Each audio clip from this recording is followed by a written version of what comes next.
நாளுக்கொரு நல்ல பங்கு. யாத்ராகமத்திலிருந்து தின தியானங்கள். ஏப்ரல் 9.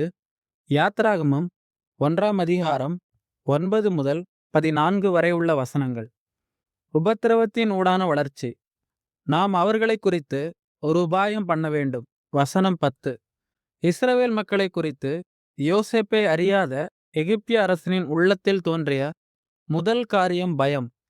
போர் ஏற்பட்டால் இஸ்ரவேலர் எதிரியோடு சேர்ந்து விடுவார்களே என்பதே பயத்திற்கான காரணம்.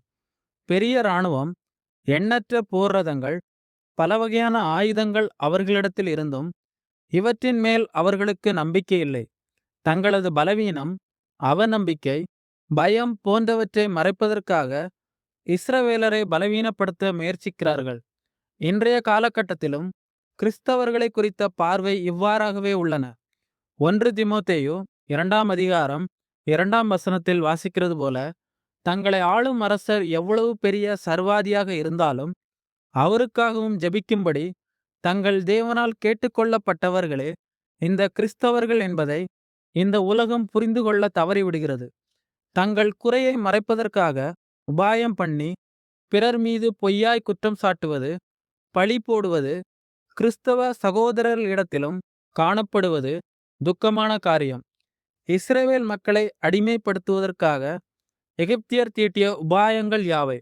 வசனம் 11, 13, 14 வாசிக்கிறது போல, முதலாவது காரியம் அவர்களை ஒடுக்குதல் அல்லது கொடுமைப்படுத்துதல். உலகெங்கும் உள்ள விசுவாசிகள் எதிர்கொள்கிற பிரச்சனைகளை இது நமக்கு நினைவூட்டுகிறது. இந்த உலக ஞானம், உபாயம் தேவனுக்கு முன்பாக பைத்தியமாயிருக்கிறது.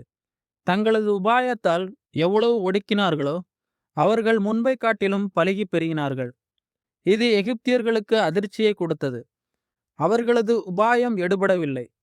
சாட்டை என்னும் ஆயுதமேந்திய எகிப்திய ஏவலாளர்கள் எபிரேயர் மீது செலுத்திய கொடுமைகளுக்கு பிரமிடுகளின் சித்திர சுவர்கள் சாட்சியாக இருக்கின்றன என்று திருவாளா எஃப்.பி. மேயர் கூறியிருக்கிறார்.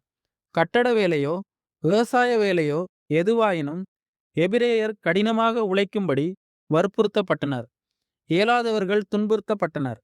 லேவியராகமம் 25ஆம் அதிகாரம் 43, 16, 53 வசனங்கள் வாசிக்கிறபடி, வேலைக்காரரை கொடூரமான முறையில் நடத்தக்கூடாது என்ற தேவ எச்சரிப்பை பின்னாளில் இந்த இஸ்ரவேலர்கள் பெற்றார்கள். இதிலிருந்து வேலைக்காரர்கள் மேல் தேவன் எவ்வளவு கரிசனையாக இருக்கிறார் என்பது புலப்படுகிறது. எபிரேய மக்கள் கானானில் இருந்திருந்தால் இந்த அளவுக்கு வேகமாகவும் கலப்படம் இல்லாமலும் பலுகி பெருகியிருக்க வாய்ப்பில்லை. அங்கு பலதரப்பட்ட இனத்தார் வசித்தார்கள். இனக்கலப்பு நடைபெறுவதற்கு சாத்தியங்கள் அங்கு இருந்தன. ஆகவே தேவன் அவர்களை எகிப்து என்னும் உபத்திரவத்தின் குகையிலே தள்ளி அவருடைய கிருபையினாலே அசுர வளர்ச்சி அடையும்படி செய்தார். தேவனுடைய மக்கள் எப்பொழுதெல்லாம் உபத்திரவத்தையும் பாடுகளையும் எதிர்கொண்டார்களோ அப்பொழுதெல்லாம் அவர்கள் எண்ணிக்கையிலும் பெருகியிருக்கிறார்கள். பண்டைய கிறிஸ்தவ எழுத்தாளர் தெர்த்துலியின் இரத்த சாட்சிகளின் செங்குருதி திருச்சபை வளர்வதற்கான விதையாக இருக்கிறது என்று கூறினார்.